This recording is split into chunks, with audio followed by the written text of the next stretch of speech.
welcome to the first of what may become a series of what I like to call chicken and rice conversations. Been wanting to start sort of a series where I just kind of talk and break stuff down for a while. Let me mute the music for a minute. But yeah, my name's Garrett. You can check out the other videos on this channel to see sort of where I've been, what I've done before. But for the past year and a half, 2 years even, sort of been on a fitness journey, so I figured start a series where I sort of eat my lunch and get into some conversations, some topics of conversation. So today, I've got some chicken, rice, and apples on the menu. The class just got canceled, so that's cool. But yeah, I'll throw some Fox Stevenson on the background. What I wanted to talk about today, and I'll think about it as I'm sort of eating my food, is training for fashion or training for function, and sort of the in-between. So let me think about how I want to phrase this. This is good. But yeah, sort of wanted to talk about, so training for fashion and training for function there's a lot of overlap, there's also a lot of difference between the two. And I've sort of had to come to a middle ground of sorts. I love to play basketball at the gym as much as possible, and I love to lift weights too, and that's sort of what I've gotten into over the past year. So the middle ground that I've sort of come to now is I train my legs for function, and I train the rest of me for fashion. And that's not entirely 100% the only thing. I train my upper body to be strong, but I do like how it looks, or I want to like how it looks, I should say. So those are the main benefits of that. And yeah, we'll get into plyometrics and stuff. So as far as training legs for function, I've sort of realized that doing squats, doing quad extensions, doing hamstring curls, let me leave squats out of that. Doing quad extensions, doing hamstring curls, basically any isometrics, as well as seated leg press. Sort of what I did for the last year or so, to try and sort of make my legs bigger and make them look better. And I got huge quads and huge hamstrings doing that, I must say. And calf raises too. I do train calves, seated calf raises, standing calf raises, or barbell calf raises, but I sort of came to the realization recently when I was playing basketball at the gym that what I really want out of my legs is to be able to do stuff. So I've started training squats, more explosive style, drop the weight and focus on just getting it up fast, obviously in control, but up fast. So not necessarily going for 100% depth, but going for more of a sumo style, and then just exploding up. So that's been helpful. Yeah, there's plyometrics too, which I'll get into.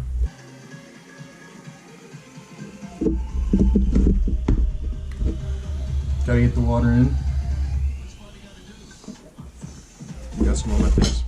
But yeah, as far as plyometrics, I was doing them a lot over this past summer when I was trying to sort of get into weightlifting and that sort of thing.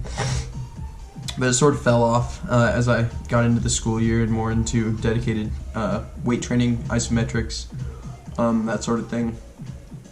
But only recently, in playing basketball, have I realized the importance of plyometrics if you want to have that explosive strength.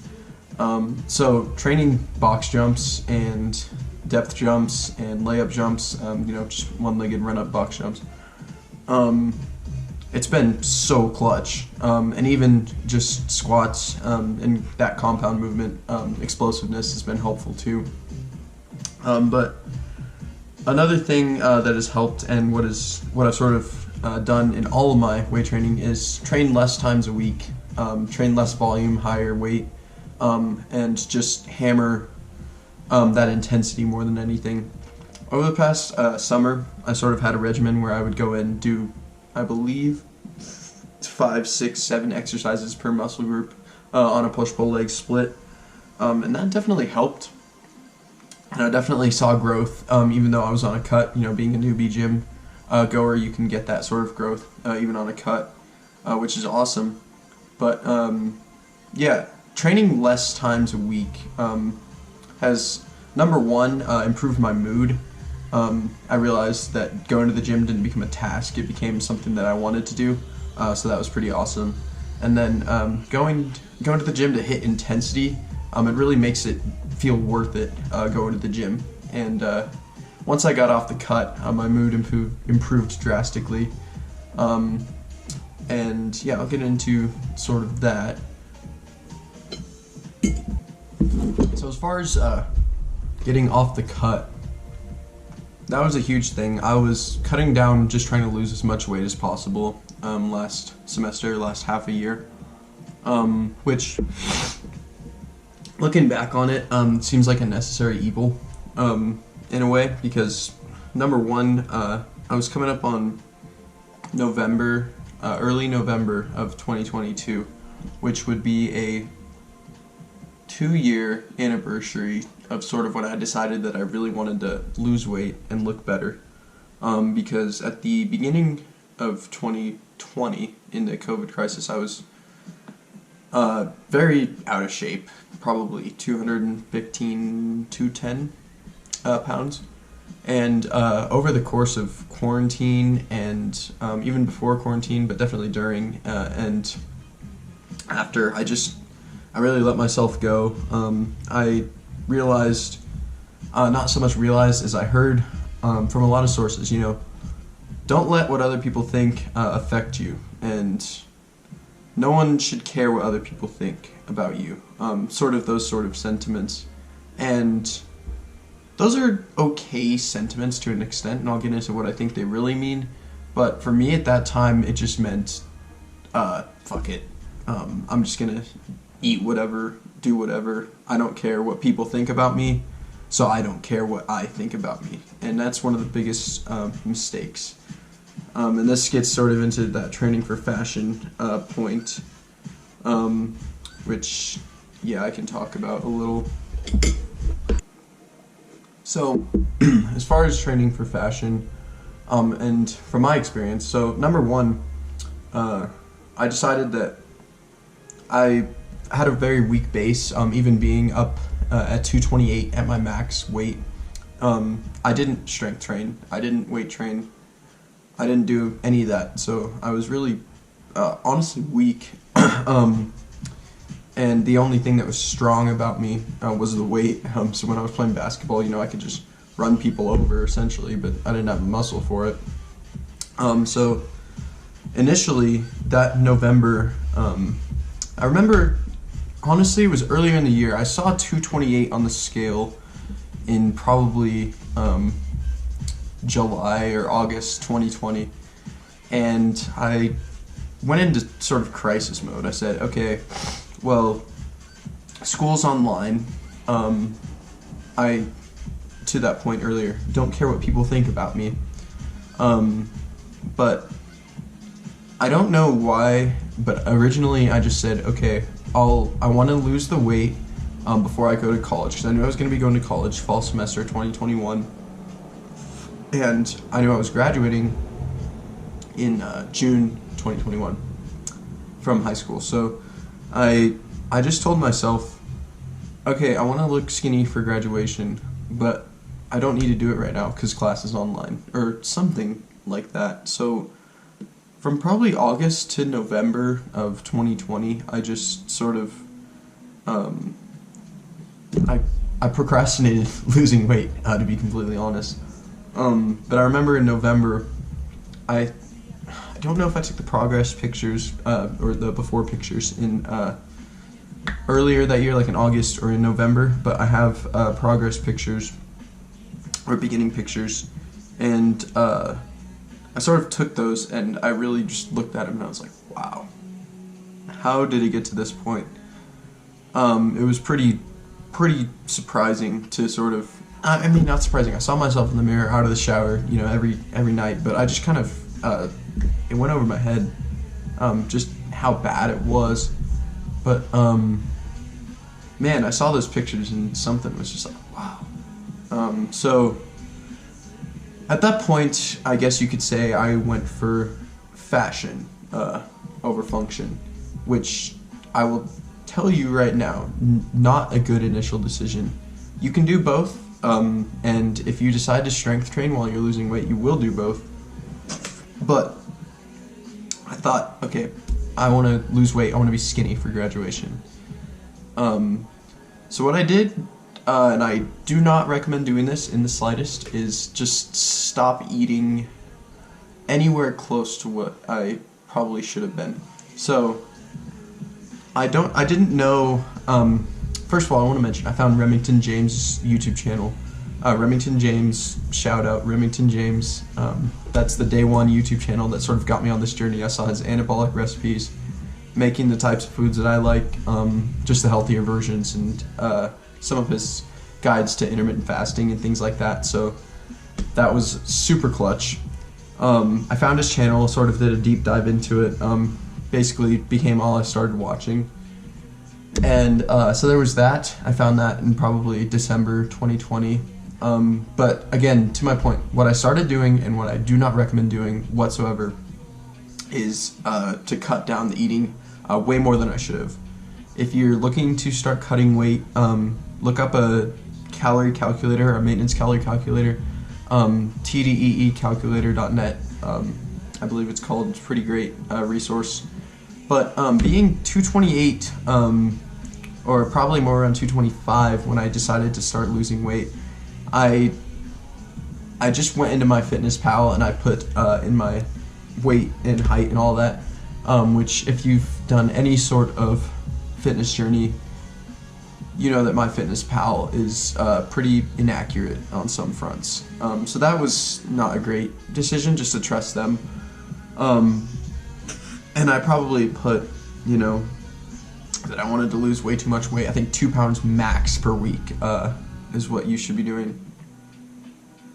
But to that point, I started, I would say my maintenance calories when I was around that 228 number, they had to be up in the 3,000, or maybe a little over, no, not 3,000. I would say my maintenance calories, probably 2,500 at that point.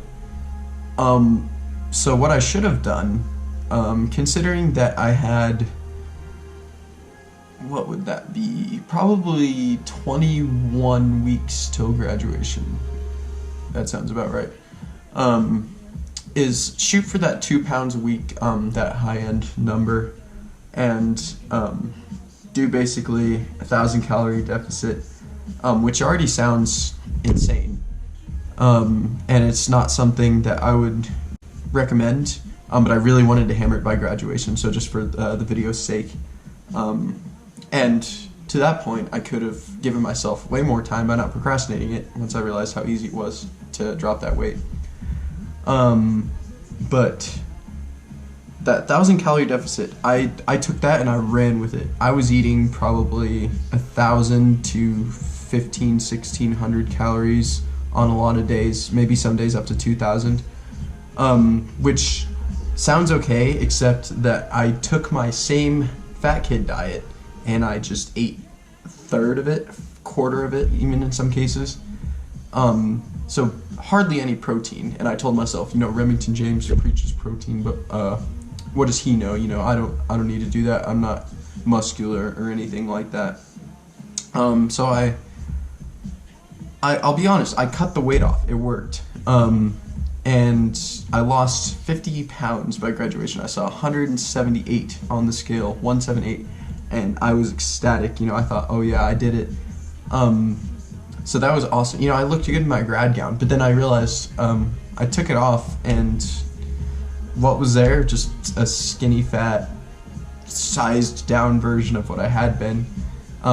Basically just a little skinnier on the waistline and that sort of thing. So I'll sort of get into what I would recommend doing instead. So, to that point, I think that what you should do, actually I know what you should do. Don't go that aggressive on the calorie deficit. Don't eat nothing because you know you're gonna lose the weight, and start off with something, because you will get a metabolism shock when you drop down to any calorie deficit, and I know damn well that I was not in a calorie deficit on any day before November 2020, and I've been around for a little bit before that. So start off maybe 300 calorie deficit, 500 calorie deficit. So do that, and there's tons of videos online about it. I won't get into how to do it. But start off with that. Make sure to strength train. That's a huge portion of it. You won't look skinny fat if you eat enough protein and strength training, which I might put up an image or so. I was skinny fat, like I said, after I lost the weight, which was no fun. But then, to bring it back to the main point of this video, function versus fashion.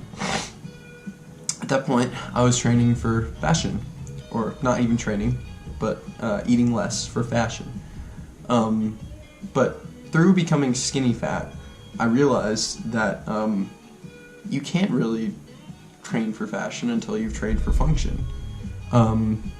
And you can't really keep that diet unless it's sustainable. So I went to college. So like I said, I dropped the weight, kept it off for graduation, kept it off for our Hawaii trip that summer, and then went to college and rebounded the weight. Got back up to 205 my first semester of college. So there was that, and I wasn't training at that point either. But then I sort of realized that if I wanted to look reasonable, I needed to train for function.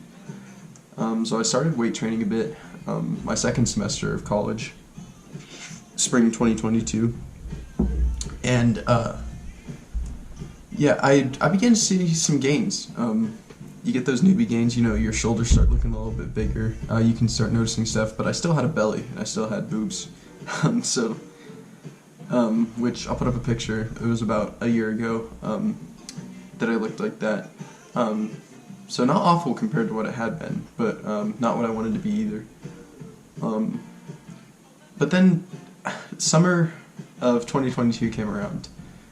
I moved to Bozeman, Montana for the summer, where I'd been going to college, and I got a gym membership, and I just started hammering it. I'd go before work for an hour each day. As I mentioned earlier, push-pull leg split, 6 exercises, something like that. So that worked, and I'll get into some of the things I did then to be successful. So, like I said, that summer I was hammering push-pull legs, rest, split, going 6 exercises at the gym per day. Towards the end of it, you know, I was seeing a lot of gains. It was pretty awesome. I was sort of addicted to the gym at that point, addicted to caffeine, as all gym goers will find out they'll become to be. But over that this past year, you know, there's been plateaus. There's been points where I've thought, you know, I have to bulk, stuff like that, and I got down to 167, I want to say, on the scale, as of late November, early December 2022. So 60 pounds total weight loss. It's a pretty awesome feeling. But then I realized I felt like crap all the time. So I started training for function, more so than fashion, and as I mentioned, I've sort of started focusing on compound lifts, heavy weights, less exercises, less time in the gym even, more rest in the gym, and I've sort of blown up in recent times, and I don't feel skinny anymore, which is great. When I lost the 60 pounds, I realized, you know, I looked shredded in my mind, but I felt skinny in clothes, so there was that. But now, I must say, focusing on function, focusing on those compound lifts, especially for legs, has been super beneficial. And I feel like if you want to get started in the gym, if you're in high school, if you're in college, if you're really anyone, you want to get started, train for function for a bit. You might not see as many gains at the start, but you will thank yourself in the long run. And yeah, I guess I'll end on the fact that I can touch rim on a 10-foot hoop now. And you know, fat me for the first 16, 17 years of my life would never imagine doing that. So that's pretty cool. But yeah, I just wanted to sort of cover that today. Drop any questions in the comments, things that I do, or anything really. Yeah, and with that, I just wanted to sort of cover function versus fraction, and it's helped me get to where I am now. Even earlier today, I threw up 195 on bench, which felt insane because I was struggling for 135 when I started at the gym. So it's pretty awesome to see accomplishments like that. And if you do stuff like that, you get those accomplishments. Trust me, the looks will just come as a benefit, or as an extra, you could say. Yeah, with that, hopefully the series can continue going, and yeah, hope you guys have a good one.